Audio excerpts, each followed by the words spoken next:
Members, now move to questions to the Minister or to the Executive Office, and I call Michelle Guy. Mr. Speaker. Deputy First Minister. Thank you, Mr. Speaker. The Maze Long Cash Development Corporation business plan had been submitted to the Executive Office, but we understand that it has been further reviewed by the Development Corporation in light of their current budget allocation. The business plan will be revised now that the outcome of the current internal reallocation exercise is known. The member will appreciate that's only happened today, so they will consider the outcome of that, and this will determine what is achievable from a budgetary perspective. We will consider the updated plan as soon as possible. Once approved, it will be published on the Maze Long Cash Development Corporation website. In the interim, the Maze Long Cash Development Corporation continue to operate in line with their agreed remit.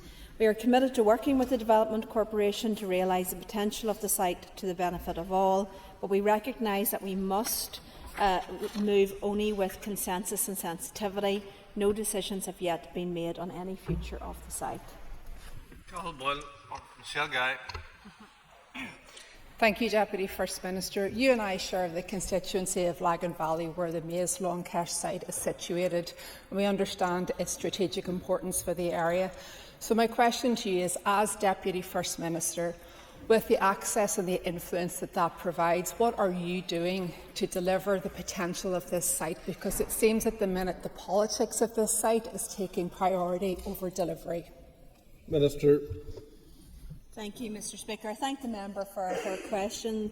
As outlined, there is a significant amount of history associated with this site. There's also a huge amount of potential with the site, but moving forward we can only do so with sensitivity to those victims and survivors most impacted by the events associated and within that site, and that's what I will be doing.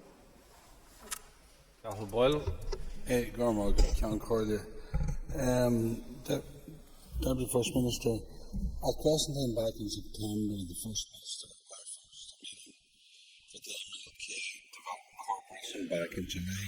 So could I put it to you, can the DFM update us on discussions that have subsequently taken place that will inform a future roadmap for the regeneration of the site?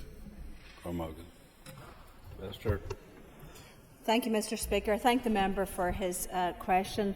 We had an update from the board. There is a new board in place with 6 new members. They are, of course, taking a look at some of the plans and proposals that had been made by the previous board. They're still in a very early stage in terms of them working together, but I do believe that there's a significant amount of talent and enthusiasm and ambition in that board. Of course, anything proposed by the board, including the budget, but also the activities within that site, will require agreement by the First Minister and myself. However, there are a number of existing organisations, as you will be aware, on that site. So part of their role will be to continue to support those excellent organisations, such as the Air Ambulance and the Ulster Aviation Society. Jonathan Buckley. Thank you, Mr. Speaker. The Deputy First Minister will know that yesterday marked a significant day for many of us who attended Acts of Remembrance. I last night attended the UDR Association Act of Remembrance in Mount Norris Presbyterian Church, where I joined with UDR widows, including my great aunt, who lost her husband in the Glenanne Army Barracks explosion many years ago. Most of these victims have experienced much hurt, much re-traumatisation and no justice. So can the Deputy First Minister give us an assurance to this House that there will be nothing on the site that will hurt victims and survivors of terrorism? Minister. In the Executive Office, we have many responsibilities in relation to victims and survivors of the Troubles. That means trying to meet their needs, but it also means being sensitive to the concerns and the issues that they face. The victims and survivors in Northern Ireland are those that have given the most, and we must always be very sensitive to that as we move forward. We must recognise their loss, and we must recognise the legitimacy of the concerns and issues that they have. It is therefore, as I said earlier, absolutely important that nothing happens on this site that would further any hurt or pain, and anything that happens must be done with full sensitivity to those victims and survivors.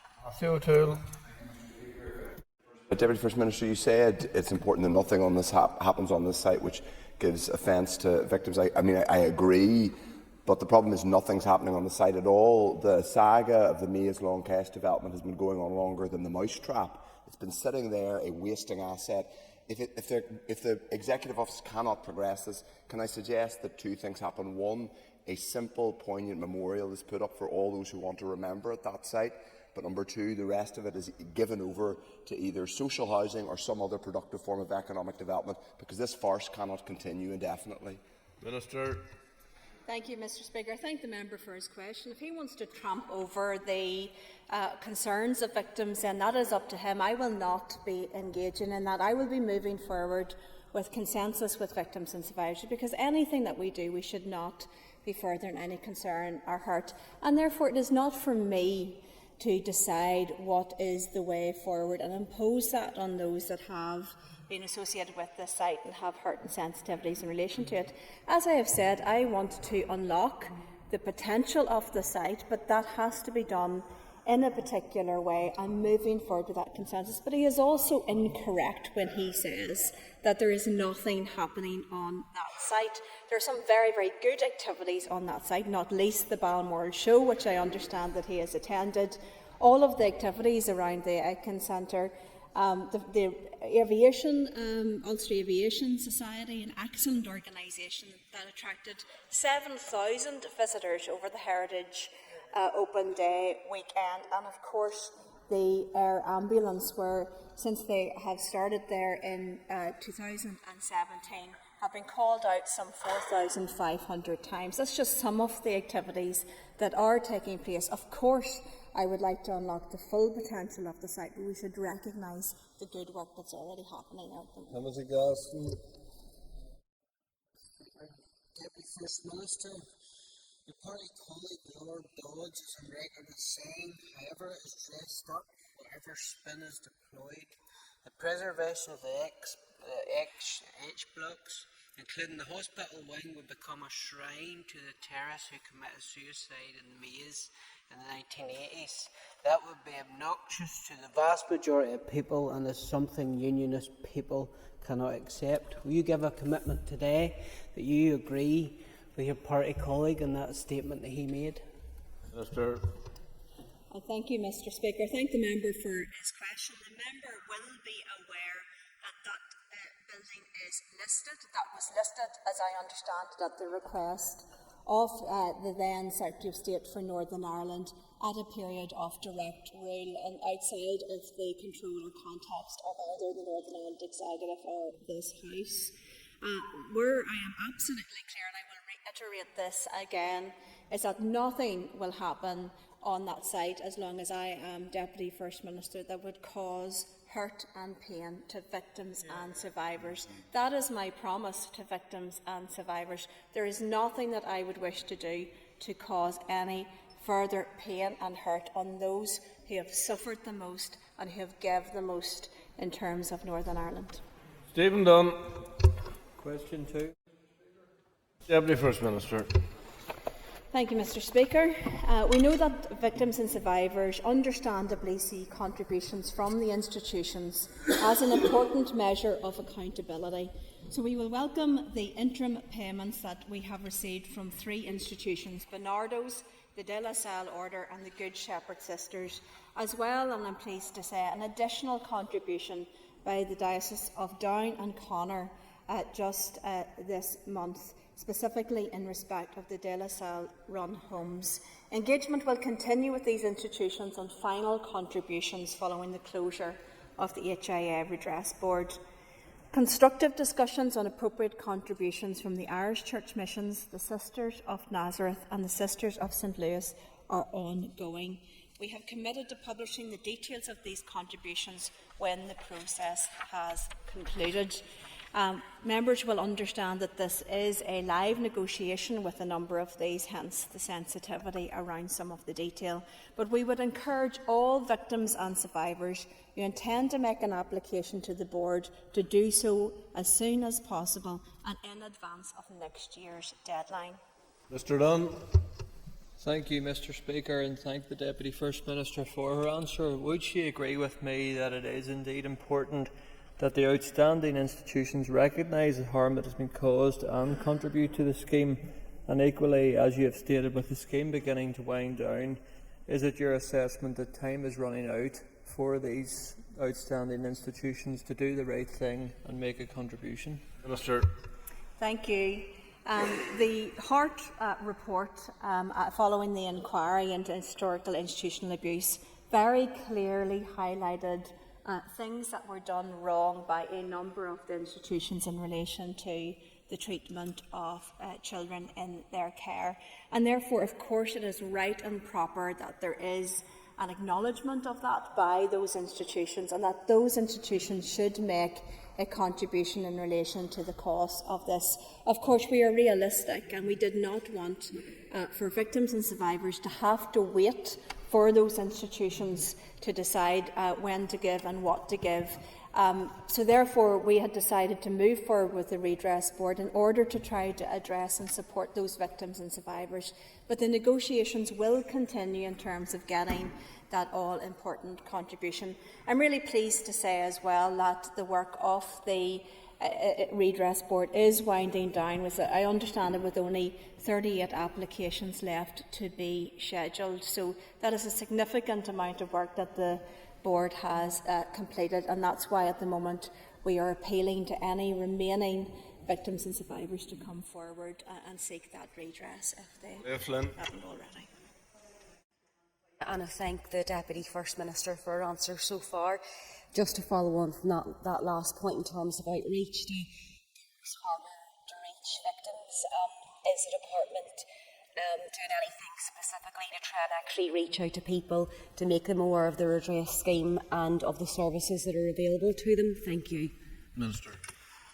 Thank you, and thank the member for her question. Yes, very important as we head towards the closure date of the scheme next year. We want to make sure that those that are entitled to this support have been reached. Now, there have been a number of campaigns previously, including a leaflet that was put through every door, but of course we want to make sure in the last months of this scheme. So therefore there's a new campaign. There will be radio adverts. We've written out to all of the MLAs and various organisations asking them to share that information. We've also sent the information to all of the local councils across the UK and Ireland, and indeed reached out to organisations, for example, in Australia that we have worked with before to try to support that. We of course work with our local media and international media as well in terms of placing stories to try to promote to the readership that this scheme remains open and that there is an encouragement for them to come forward before it closes next year. Connie Egan. Deputy First Minister, has the Executive Office given any consideration to bring forward legislation to compel further contributions?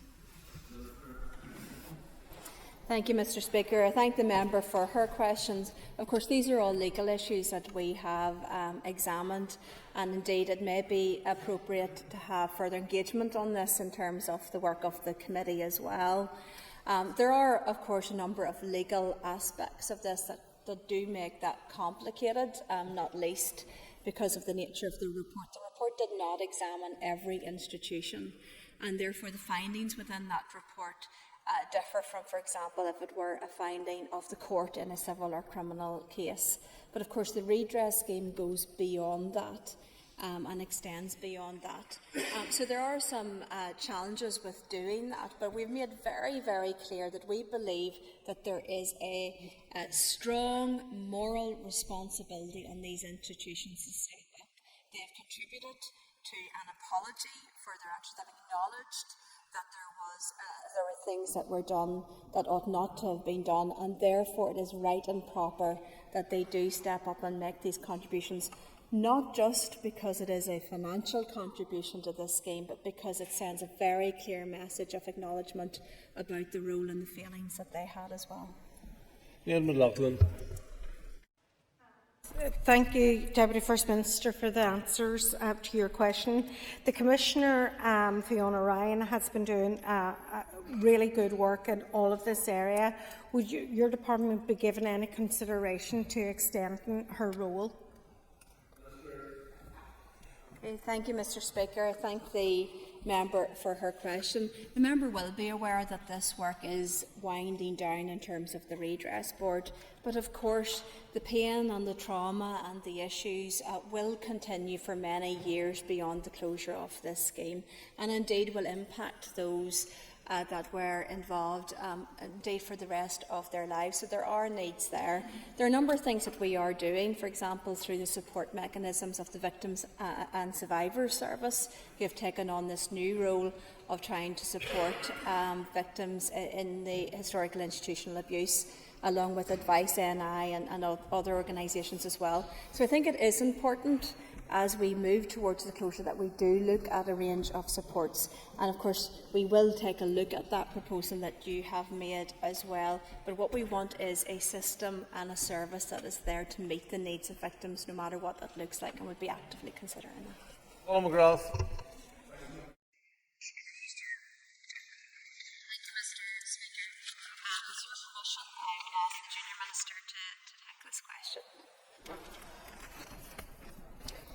Thank you, Mr. Speaker. The Central Good Relations Fund is open to all constituted voluntary and community groups, including minority ethnic groups, to deliver good relations projects where there is evidence of good relations need. Many projects provide opportunities for sustained, meaningful contact between those of different backgrounds to actively target sectarianism and racism, for example, via cultural awareness workshops, community dialogue sessions, or formal training in tackling racist or sectarian attitudes and behaviours. Since 2016, over £25 million has been awarded, enabling more than 780 projects to be delivered, reaching over 260,000 people here. Outcomes data for the 2023-24 period indicates that 83% of those aged 13 years or more and 68% of those aged 12 years or less reported a positive change across their knowledge, behaviour and attitude toward people from different backgrounds due to their participation in the Central Good Relations Fund project. The opening budget allocation for the Central Good Relations Fund in 2020-24-25 was £1.65 million.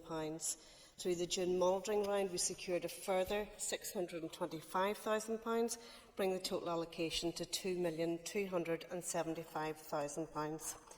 This is an increase of over 60% over the 2023-24 allocation for the fund and demonstrates our ongoing commitment to good relations work.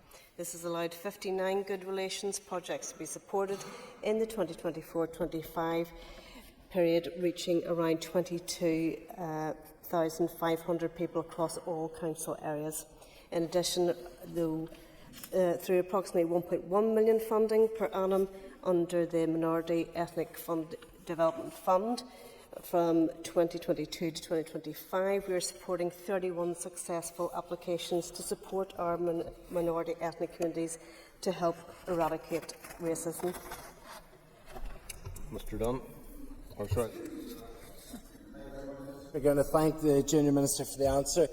Given that there was a reliance this year on monitoring round money to be able to fill the gap, could we get some assurance that next year the full budget will be applied for up front, so that those groups that do work in the community in terms of good relations are able to continue that work, they're able to provide their services, but they don't have the fear that the money is going to be reduced and jobs will be lost? Junior Minister. Thank you, Mr. Speaker, and I thank the member for the supplementary question. He'll be aware that the bid for £625,000 was lodged for the Central Good Relations Fund and was fully met. The bid for £1.5 million for the Communities in Transition Tackling Paramilitary Activity Programme was also launched through June monitoring, and the bid was fully met and no further bids were submitted as part of that October monitoring. There's also the issue, I suppose, around the multi-year funding, which may come into play as well, and we're delighted by the commitment of the UK Government at Westminster in the Chancellor's statement at the end of July for future spending reviews to cover at least 3 years, with a review every 2 years.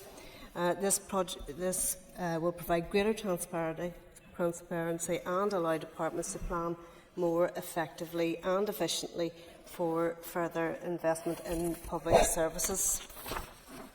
Sharon. Earlier, and thank the Junior Minister for that answer. Minister, could you give an indication as to when the application process will open for 25-26? Thank you, and thank the member for her supplementary question too. For the 2025-26 Central Good Relations Fund, it will open for applications this December, so 2024.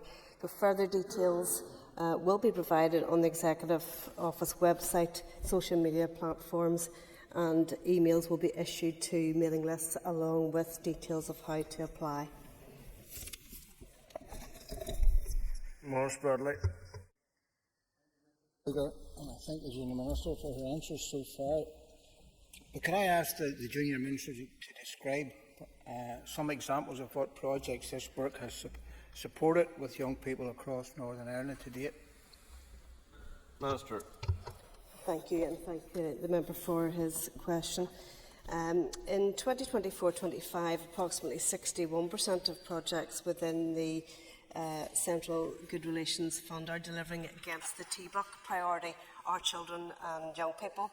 Almost 8,000 young people will be directly impacted as a result. In 2024-25, through the Central Good Relations Fund, 2 projects are being supported, which include participants from my own area of South Antrim. These are Ulster Hockey with funding of £45,000, targeting 620 participants, and Belfast Electronic Arts and Music Academy with funding of almost £27,000, targeting 90 participants. For Your Freedom and Honours received an award of £33,620 and is delivering within the South Antrim area as well.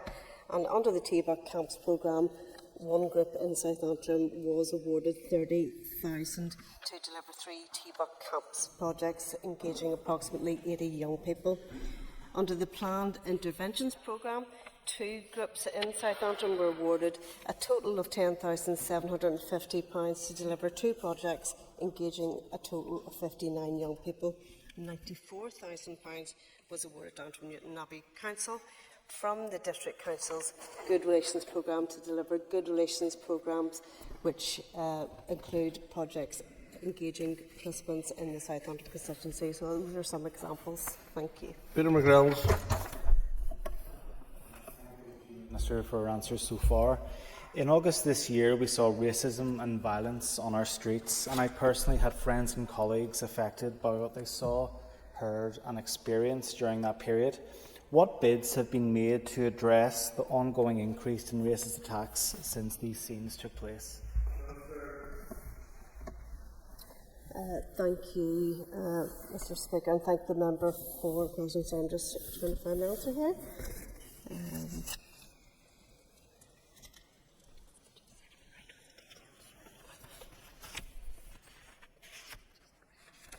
Apology, I can't find the answer here, but obviously we abhor racism and some of the activities that happened in the past months, and we've been very strong in condemning those.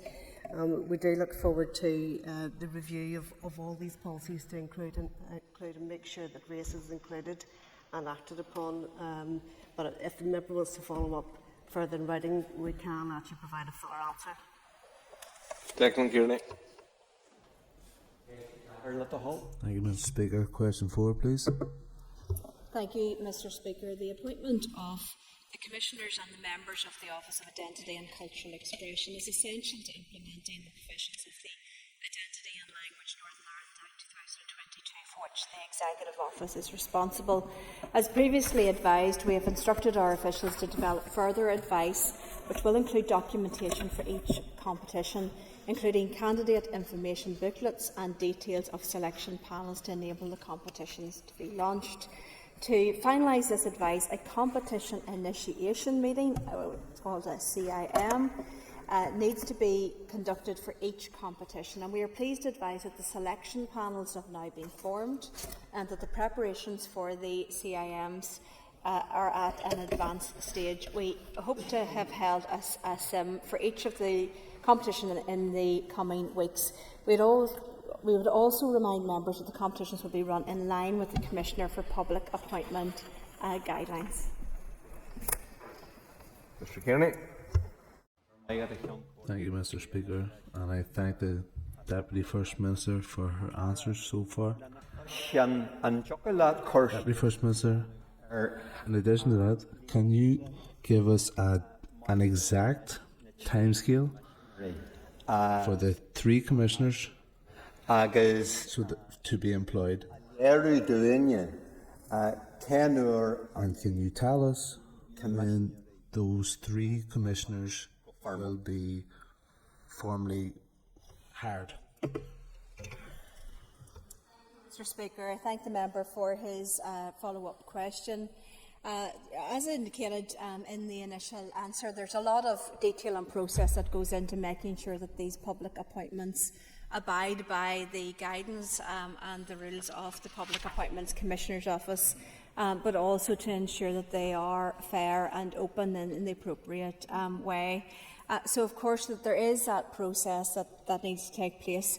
What will now happen will be that we, the First Minister and myself, will receive up the final proposal around the criteria for these, the adverts, the documentation as indicated, the booklets.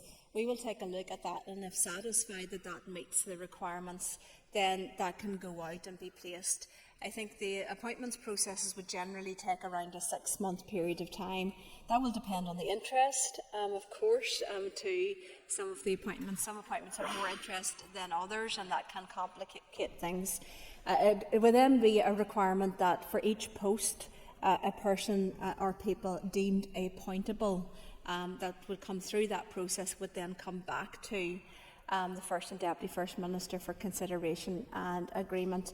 On the odd occasion, you don't get anybody that crosses the line in terms of anybody who is deemed appointable as part of a public appointments process, but we hope that that will not be the case in relation to these appointments. But as I've outlined, look, this is a lengthy process, but having that documentation up hopefully in the next couple of weeks will enable that to go out and commence that 6-month process of public appointments. Thank the Deputy First Minister for her answers so far. And can the Minister confirm that the business case ensures a fair and equitable approach to both the Irish Language Commissioner and the Commissioner for the Ulster Scots and the Ulster British tradition? Thank you, Mr. Speaker. I thank the member for his important question, because I do think at the heart of that is that important message that this will be brought forward in a fair and equitable basis. And that's why I welcome the fact that the business case has been prepared and advanced and agreed on that basis of the 2 offices having a fair and equitable amount of funding initially. What will then happen when the commissioners are in place is that they will bring forward their business plans and their corporate plans, what they want to do in terms of their activities, and of course again in recognition of the numbers of people from those traditions throughout Northern Ireland, then that these need to be advanced in a fair and equitable basis, because that is what is right and what is proper. Public funding should always be distributed in that fair way. And we'll hold.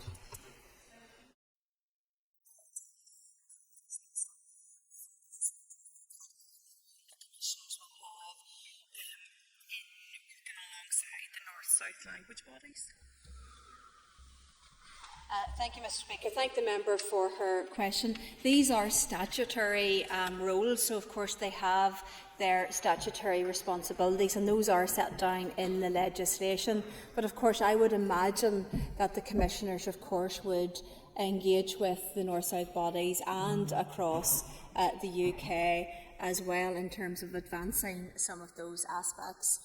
In terms of Irish language being a recognised minority language of the United Kingdom, but also in terms of the Ulster-British tradition will have its links very strongly, as does Ulster-Scots, for example, with Scotland, but of course links around the Anglo-Irish traditions and different British traditions right across this United Kingdom as well. So I would imagine that, yes, of course, they will engage, but that will be set out, one assumes, in their first business plans and corporate plans.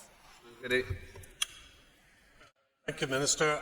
Minister, from a written question already, we know that the set-up costs for these commissioners' offices is £8.3 million, with £9 million annual running costs. Could I just ask the Minister, has that money now been set aside for this financial year, or are we really looking at this not happening now until we go into the next financial year?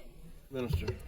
Thank you. The preparation plans for the Commissioner's Office will have a sense about when it is likely that that expenditure is required. And of course, as a principle of good public expenditure, you would not try to take that funding into a year in which it would not be accrued or spent. In this case, the Commissioners are yet to be appointed, and as outlined, the appointments process is likely to take at least 6 months. So that would bring us into the next financial year in any event. However, even in that situation, then the Commissioners' offices would need to be established, staff would need to be recruited, systems would need to be put in place, and then you would be looking to the plans and proposals put forward by those Commissioners. I would fully expect they would require a resource to support them to do that, but also some time rightly in order to get their initial plans put in place. I think, like anything, you would of course want to move towards a multi-year approach to this in terms of their plan, but I would anticipate that we would have some early indication about that activity. So the member will appreciate that that will not be done tomorrow or next month. That will take some time. But as that develops, of course, the spending profile for this will be set out and is likely to be not in this financial year, but indeed in the years to come. Justin McNulty. Can thank the Minister, the Deputy First Minister, for her answers far. Deputy First Minister, I understand that £3.8 million has been allocated for each body once established. Can you tell us how this figure was arrived at, and can you give us your assessment of whether this funding is fair, proportionate and equitable, and will it be enough for each body? The First Minister. Thank you, Mr. Speaker. Thank the member for his question. I suspect if you went to anybody and asked was it enough, that they would indicate it would not be enough. Of course, what we can do within the remit of the statutory responsibilities for each body has to fit within the overall financial position of the executive of the department and what is possible and achievable. The amount of money is set out has come out of a very detailed business case, but that is very much predicated on a core staff complement and start-up costs. So that is very much around a small staffing complement for each of those offices. Any proposals around any additional spend, for example on activity or projects or grant funding, that doesn't sit with the Commissioner's Office. Grant funding would sit in the Central Office of Identity and Cultural Expression, as opposed to with the particular Commissioners, and that is set out in detail in that legislation. Paula Bradshaw. Minister. Thank you, Mr. Speaker. We recognise how important the issue of clerical child abuse is, and we are aware of the devastating impact it has had on many people. The junior ministers met victims and survivors in September through the reference group to hear first-hand about their experiences and to restate our commitment to this important work. Work is progressing on the 3 separate pieces of research that we have commissioned one examining records held by faith organisations and statutory agencies, one recording experiences and the expectations of victims and survivors, and one examining the safeguarding policies and practices of faith groups. We intend to shortly call for victims and survivors to come forward to participate in that research. The research is an important step in deciding the best way forward to address the impact and legacy of this abuse. We look forward to the conclusion of the research projects in spring next year and subsequently seeing the final report and recommendations. And as with all of these things, this will be a trauma-informed response, and we will, of course, move forward very conscious of the pain and trauma that many of these victims and survivors of clerical abuse are still going through. We have no time for further questions on tabled questions, so we move to the topical questions and call Matthew O'Taylor. Mr. Speaker, Minister, in August we gathered here to express our horror, outrage and revulsion at the race hate that we saw on the streets of Belfast. Can I ask what specifically the Executive Office, the First and Deputy First Minister, have done since then to tackle the growing scourge of racism in this society? Deputy First Minister. Thank you, Mr. Speaker, and I thank the member for his important question because it provides the opportunity once again to put on record our absolute rejection of racism and of any action based on hate or discrimination or prejudice. What we saw over the summer was entirely unacceptable, and that is the message that we have been sending. So there are a number of different aspects to what we have been doing. First of all, to show that joint and shared political leadership, not just within the First Minister and Deputy First Minister's office, but of course across this executive, to call out at every opportunity these terrible actions. Secondly, we have been liaising with statutory agencies through our arm's length bodies, through our funders, but also importantly with the PSNI. And indeed, we met with the Chief Constable, I think it was just last week, where we also raised this issue once again. I think it is incredibly important that we work in a connected and collaborative way in tackling the scourge of racism and the violence and disorder brought about by that. But in addition, we've been looking at many of the funding schemes within the department. So, for example, for all of our good relations schemes, I've asked and we received the figures around a very significant participation rate for those from minority ethnic communities. Of course, good relations is not just between those of different political or religious beliefs, but of course between people of different races and ethnic identities as well. So I think it would be really positive to ensure that those are all fully mainstreamed within the funding schemes that we have, and we encourage other departments to do so also. Mr. O'Taylor. Thank you, Mr. Speaker. Minister, I don't doubt your commitment to this, but since we've come back, we haven't seen progress on a standalone hate crime bill from the Justice Minister. We haven't seen the publication of a racial equality strategy. We don't know when we're going to get a refugee integration strategy. And I'm afraid we don't have clarity on whether good relations money is going to be specifically directed towards getting outcomes for people like those in my constituency who face being hounded out of their homes, where kids are being injured with glass because masonry is thrown through their front windows. I'm afraid we do now need to move beyond warm words and see practical action. So can I suggest that on all the areas that can I ask whether on all the areas that I listed, we will see delivery and more specifics from this executive by the end of this year? Thank you, Mr. Speaker. I thank the member for his follow-up question. There was a lot more I could have said in the initial answer, but I'm very conscious of time and the length of response.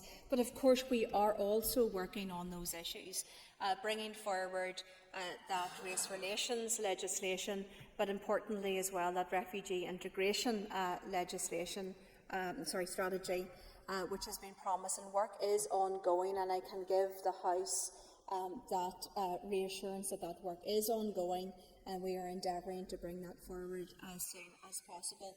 But he is absolutely right. This is not just about words, but I would say words matter and leadership matters, and what we say and what we do on this issue both in terms of the media and in this place, in terms of standing together against racism, is important.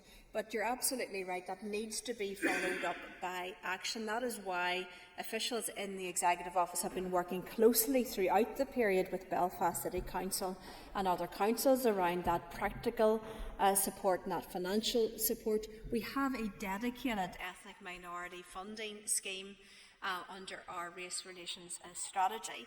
And that, of course, has been protected and will be moving forward. We're looking at issues around multi-year budgets and better support under that. But what I've indicated to him is that also that needs to be mainstreamed within our good relations schemes, such as Central Good Relations, such as our TBUC camps and others, because that is a really good opportunity to ensure that those key principles about respect and tolerance of difference and different identities starts at the earliest possible opportunity in relation to prevention. Minister, when are we going to see the new or amended ministerial code so we can debate it in this chamber? Thank you, Mr. Speaker. I thank the member for his question. As I understand, there had been some work done on that. Of course, the recent legal case made clear that the ministerial code has to be read subject to the decisions under the legislation, for example, on the Executive Functions Act. So therefore, anything that we do, regardless of what the ministerial code says in relation to that, it has to be read in relation to the actual primary legislation. Now, that doesn't, I think, is a matter of good legislating. That is not an acceptable position as a permanent position moving forward. So work on that is progressing, and I have no doubt that that will be brought forward in due course. But I do reassure the member that any conflicting aspects in the ministerial code to, for example, the Executive Functions Act, it doesn't create an issue or problem with the Northern Ireland Executive or the functions therein. Mr. Beattie. I thank the Minister for the answer, and it is something I've asked about on multiple occasions, and particularly with the lack of openness, transparency and integrity from some ministers over this last number of months, particularly in the McMonagle affair and child safeguarding. So would the Minister agree with me that actually it's really important that we have that new and amended ministerial code to give us confidence so that we can ensure that we hold ministers to account when we have to hold them to account? Minister. Thank you, Mr. Speaker. I think, to be fair, in relation to the required changes of the ministerial code, that really pertains to the particular aspects of the Executive Functions Act. And those were in relation to, for example, clarification on the types of matters to come to the Northern Ireland Executive for consideration and agreement. And that, of course, arose out of some confusion, perhaps, or lack of clarity in some of the subsequent legal cases. So it is a technical point. There is a point around the treatment of planning applications and consideration of planning matters by the Executive. So those are technical matters that require a change to the ministerial code. There had not been, as far as I am aware, proposals to change the obligations that all ministers are under in relation to the key principles as set out, including transparency and openness. So, of course, that endures, that exists, and all ministers must comply with that ministerial code, which remains in place currently. Down for South. Thank you, Mr. Speaker, and I thank the Deputy First Minister for her answers so far. Following on from the American election last week, I extend my congratulations to the new President-elect Donald Trump, and I want to ask the Deputy First Minister her plans for engagement going forward with the new incoming administration to highlight the continued importance of investment, the US foreign direct investment in Northern Ireland. Minister. Thank you, Mr. Speaker. I thank the member for her question. Of course, Northern Ireland has been a huge beneficiary of foreign direct investment by the US in particular. That is why there's been significant time taken over the recent years with working within the US to try to further build on that very successful FDI And of course, our relationship with the United States goes much beyond just trade. We have those very historic bonds in terms of our history and our heritage. I believe Northern Ireland indeed has the links to the most US presidents in any other jurisdiction per head of the population. So that is something that we should build on as well, not just those trade links, but improving our opportunities with the US based on our heritage and those links. I'm very conscious that the Vice President, for example, has those Ulster Scots links, or Scots-Irish as the US refer to them.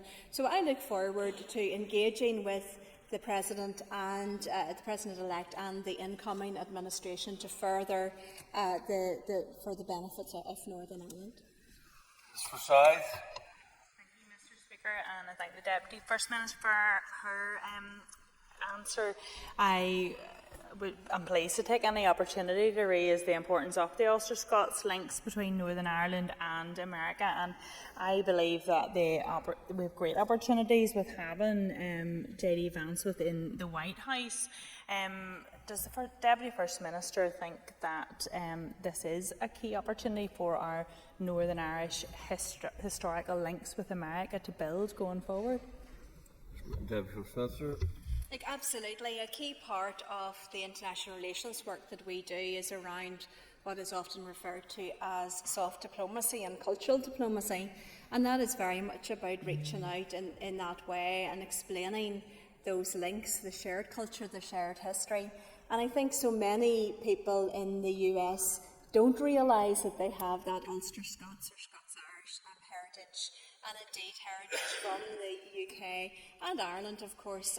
There's very rich vein of that runs right through the US. So I think it's not just a responsibility of us to try to promote that, but it's a really good opportunity for us to promote that. And by using our shared history, those bonds, and not least also in trade, because of course many of those Ulster Scots that went on to the US invested heavily in trade and business and helped build America as well. So there's lots of opportunities. The Communities Minister had a very successful trip, as I understand, over there on this very issue, and I look forward to building on that and just sharing our shared experiences. Alan Robinson. Given the significant role that family farms in the province's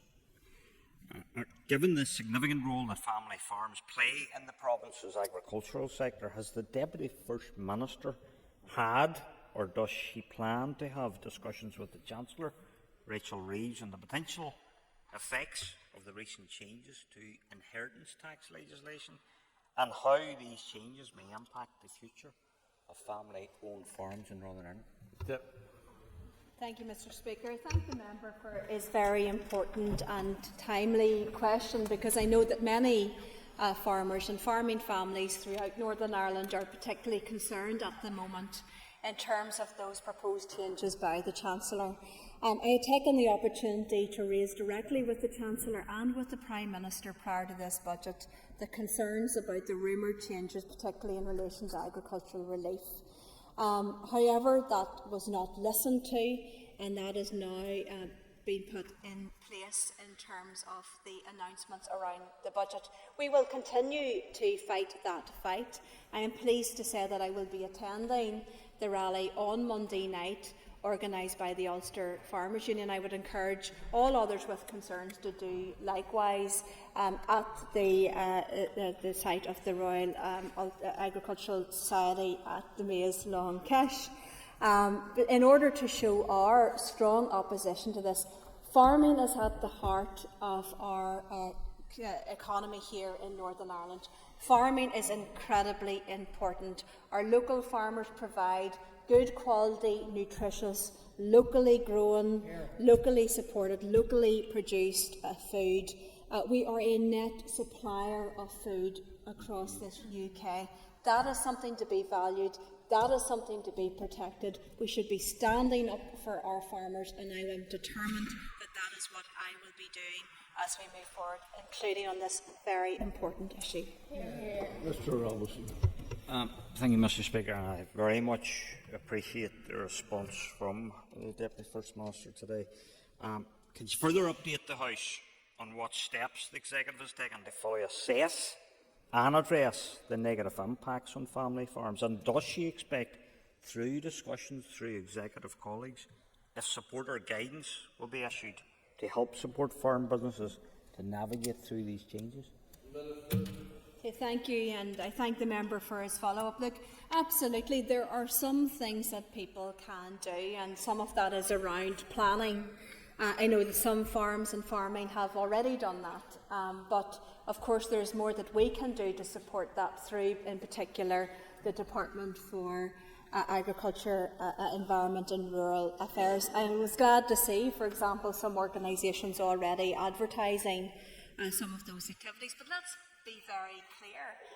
If indeed the consequences and impacts for farmers of these changes around agricultural relief could be negated or mitigated against in full, then there was no point of the Chancellor putting this in place. The fact that this tax has been reduced in such a way indicates that the Chancellor believes that a tax will be raised by this change. And if tax is going to be raised by this change, then it is raised on the back of our farmers. Farmers need support. They are not a cash cow to raise tax for anything else.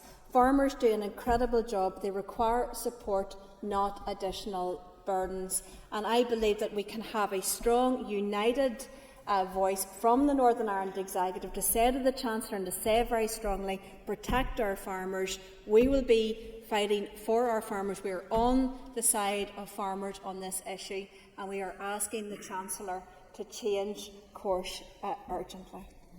Paula Broadfield. Mr Speaker, just to come back to my question, because I didn't get in for supplementary around the clerical child abuse, and we saw in the media today the Church of England senior figures in it. There's a bit of a spat around the Mackin report that's been launched into the 100 boys and young men in the Christian summer camp. I'm just wondering, Deputy First Minister, to what degree is the research that you outlined earlier, is that going to actually penetrate into actually the organised youth groups, for example, that have been using church premises for their activities? Thank you. Minister. Thank you.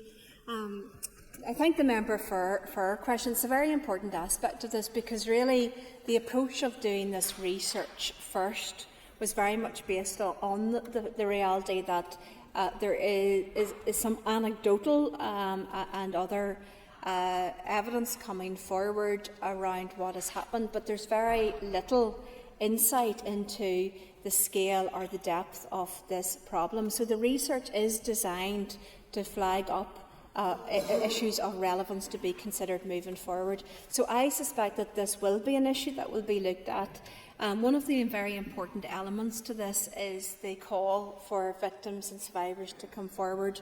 We are likely to go public with that call at the end of November, but it is incredibly important that we do hear from those victims and survivors, because, for the very reasons that you have said, that they will raise things that we are not aware of, or perhaps that the layout of this doesn't take into account at this time, but that will need to be taken into account as we move forward with additional support and help. So that's a really important aspect of that. It's one that you think MLAs across this House can get involved with helping publicise. But yes, this will be about research, looking at the evidence, identifying what more work needs to be done, and importantly listening to the voices of victims and survivors.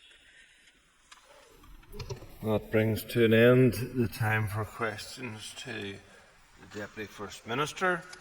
We now move to questions to the Minister of Education. If we can just take our ease briefly.